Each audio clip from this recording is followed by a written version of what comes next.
Ilang oras na lang ay uuwi na ako ng Maynila. Kaya naman, samahan niyo ako na maglibot-libot sa D-Mall para bumili ng pasalubong.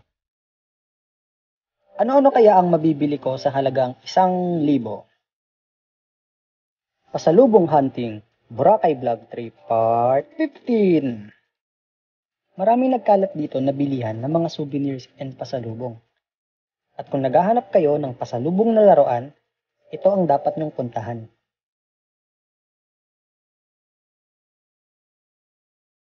Dito sa Fiesta Outlet Store ay bilihan ng mga t-shirt. Agaw pansin talaga yung signage nila na 99.75, kaya ako pumasok.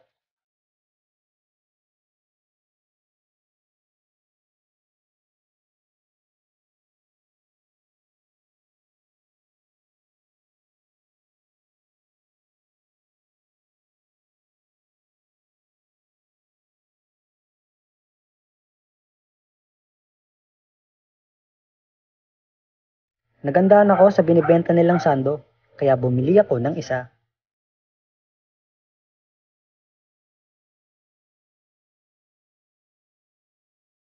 At kung mga babae naman ang iyong pasasalubungan, pumunta ka na rito sa Bells Bloom.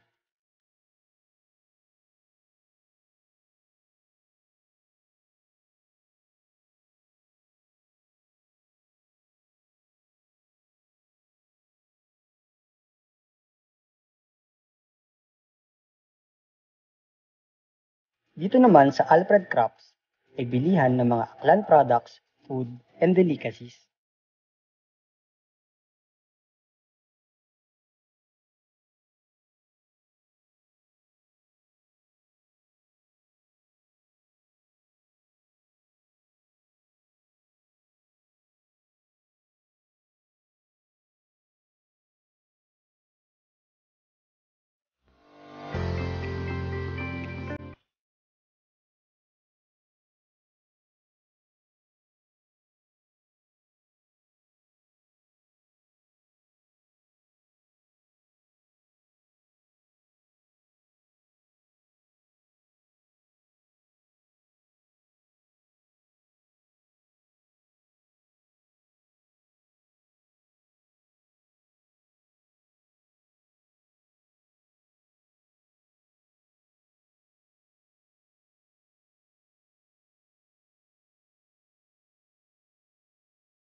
Yan pala lahat ng mga binili ko. Mga 480 pesos din yan.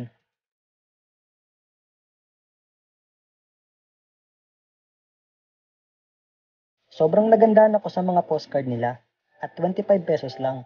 Kaya bumili ako ng isa.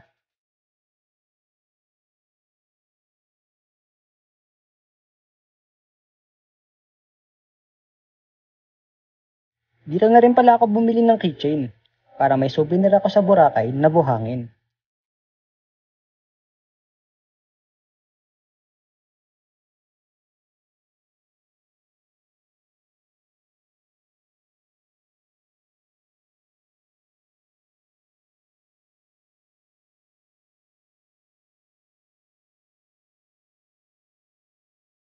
Dito naman sa Kingsmen ay marami ring mabibilhan. Dito nga pala ako bumili ng magnet, 20 pesos lang.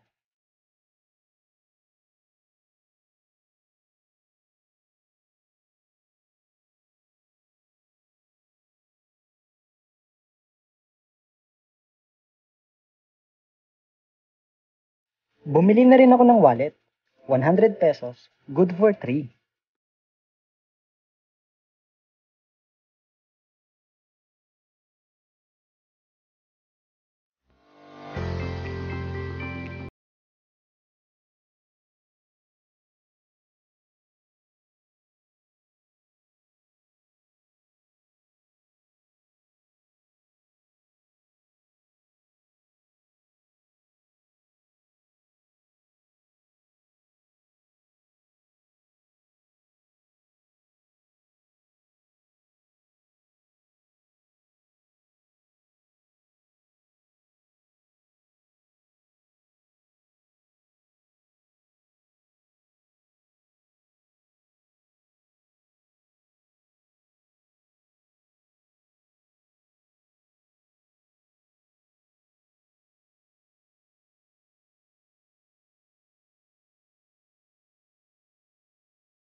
Amazing!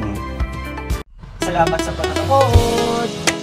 At kung interesado ka at gusto mong malaman kung paano umuwi ng Maynila galing Boracay, i-click mo ang next video.